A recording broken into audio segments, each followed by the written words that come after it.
We'll close our look at America's rise to prominence on the world stage by considering the role of the United States in World War I. While many Americans did not oppose American involvement in the affairs of Latin America, most did not want to get involved in a war involving the major powers in Europe. This would change over time, and the United States would eventually send troops to Europe late in the war, and President Woodrow Wilson would try unsuccessfully to shape the post-war world. The impact of the Great War, as it was called at the time, remember, no one knew there would be a sequel 20 years after the ink had dried on the Treaty of Versailles, would shape the rest of the 20th century. It's America and the Great War. When war broke out in Europe in 1914, most Americans wanted to honor the tradition that dated back to Washington's farewell address in 1796 that said that the United States would not get involved in the affairs of Europe. It is worth considering the causes of this conflict, as they caused issues for the United States. Many countries of Europe were involved in a series of entangling alliances. Many dated back to the reign of Otto von Bismarck as Prime Minister of Prussia. These alliances gave each country a sense of security until declarations of war began being thrown around in Europe in 1914. The two sides were the Central Powers, Austria-Hungary, Germany, and Italy, which made up what was known as the Triple Alliance. They would later add the Ottoman Empire and Bulgaria. They were opposed by France, Great Britain, and Russia. This was the Triple Entente. Later, they would add Japan, Italy, and the United States. We see increased militarism as the countries of the world sought more military power as a sign of national strength and a means to expanding abroad, which leads to imperialism. As countries expanded overseas, there would be conflict over territory. These colonies made countries seem powerful. The rising nationalism of the time bred competition between countries to prove they were superior. And the spark that caused the war was the assassination of the Austrian Archduke Franz Ferdinand. He was next in line to be the Emperor of Austria-Hungary when he and his wife Sophia were killed by Gavrilo Princip, a member of the Black Hand, in Sarajevo on August 28, 1914. The Archduke's death set in motion a series of events that led to the outbreak of what would come to be known as the Great War. Austria gave an ultimatum to Serbia. When they failed to meet these demands, Austria declared war on Serbia. Russia, looking after Serbia with its ally France, then declared war on Austria. Germany responded by declaring war on Russia and France. Then Germany launched an attack on France through neutral Belgium. Great Britain, an ally of the French, then declared war on Germany. Here we see the impact of these alliances. And while Europeans went to war in 1914 and soon started digging in along the Western Front, Americans responded by seeing no reason to get involved in a fight across the Atlantic. This was not their fight, and President Wilson quickly proclaimed America's intent to be neutral in August 1914. And the United States would be neutral in the conflict during its first 3 years, but ultimately the United States would join the fight on the side of the Allies. While the United States wanted neutrality, they were rooting for the Allies against the Central Powers. America had a close relationship with the British as a result of the similarities between the two countries, and a relationship that had developed in the 19th century. Also, there were the reports of German atrocities in neutral Belgium, some true and others not. This propaganda, like the stories of Germans bayoneting Belgian babies and the widespread rape and mutilation of Belgian women, turned many against Germany. The United States did have economic ties to both sides in the war, but the United States did a lot more business with the Allies than the Central Powers. As I said, most Americans were rooting for the Allies, but they still wanted to stay out. But German actions would soon change this sentiment. When the British made the decision to blockade Germany, Germany responded with a policy of unrestricted submarine warfare.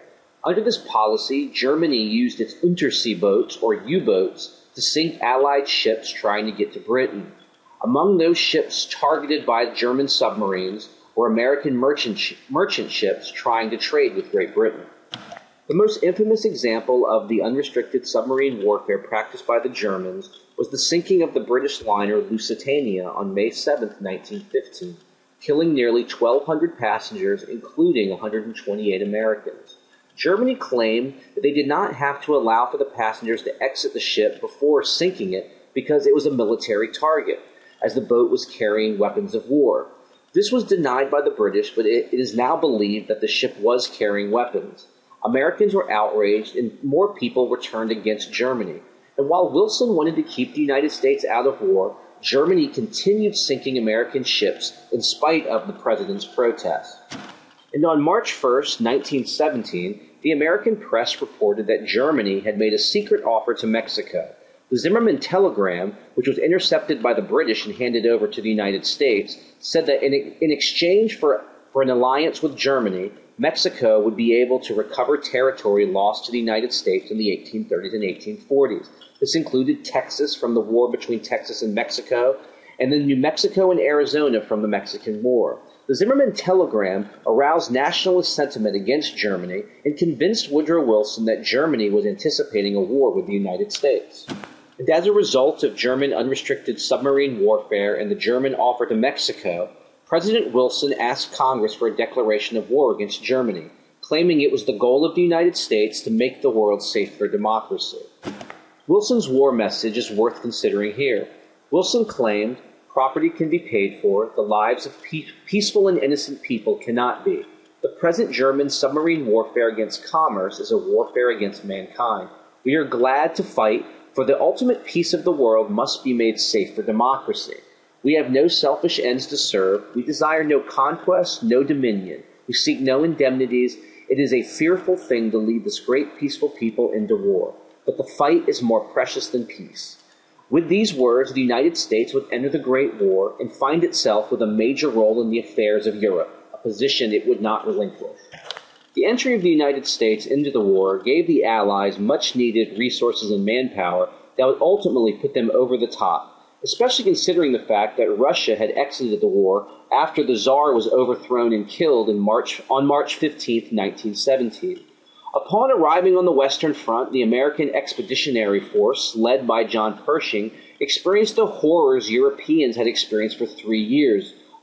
Trench warfare with machine guns, early tanks, aircraft were used, and poisonous gas. And after the Germans' final offensive in June 1918 was repulsed with the aid of American forces, a ceasefire was signed on November 11, 1918, bringing the war to an end. It was the bloodiest war in the history of the world to that point, with 22 million deaths, including 49,000 Americans. American troops and war materials in the war's last year helped lead to the defeat of Germany in 1918. Wilson was idealistic about the post-war world, insisting on a peace without victory. His plan for peace was known as the 14 Points, and it was these 14 points Wilson believed would shape the world after World War I. In his 14 points, Wilson said there should be no more secret treaties and alliances. He also argued for self-determination of states, allowing people to choose their government. This was directed at the peoples under the Ottoman Empire, which would no longer exist after the war. Wilson called for the countries of the world to limit their military strength. Among Wilson's 14 points was the freedom of seas, allowing countries to travel where they want, whenever they wanted, whether it was at a time of peace or war. Remember the role German unrestricted submarine warfare played in bringing on American involvement in the war. Much of Wilson's 14 points dealt with territory, like independence for Poland, autonomy for those living in Austria-Hungary, and the restoration of French territories that had been lost to Prussia in the 19th century. And Wilson's most valued point was the creation of a League of Nations, which was to be a collective group of nations that would work together to ensure peace. This point was most important to Wilson and would be the most controversial at home. The mandate system was established after the war and provided a means for dealing with German colonies and those territories controlled by the Ottoman Empire. France and Great Britain would take control of these mandates, as they were called, places like Syria, Lebanon, Cameroon, and several islands in the Pacific until they were ready to be independent. Wilson's plan for peace would be rejected by the Allies despite Wilson's efforts. Wilson would go to the Paris Peace Conference held in the Palace of Versailles, becoming the first U.S. president to travel abroad to attend a diplomatic conference. The Treaty of Versailles was the treaty that ended World War I. The treaty was signed in the Hall of Mirrors in the Palace of Versailles, the same room where Germany was created in 1871 after France was humiliated by the Prussians in the Franco-Prussian War, so the selection of this room for the treaty marking Germany's defeat was not random. The Treaty of Versailles established 9 new countries in Europe, like Poland, Yugoslavia, Latvia, Estonia, Lithuania, to name a few.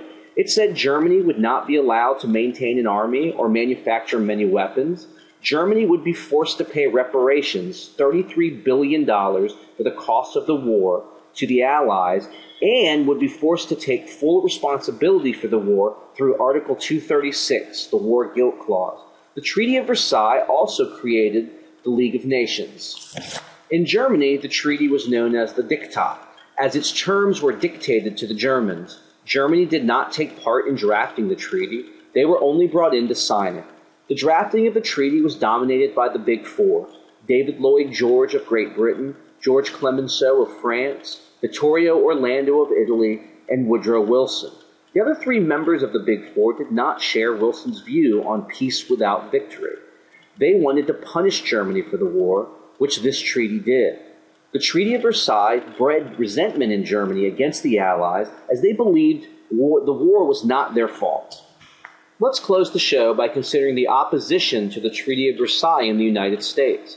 One thing we need to understand is that the President of the United States cannot just sign treaties with foreign countries. Ratification of treaties requires 2/3 of the members of the Senate to vote for a respective treaty.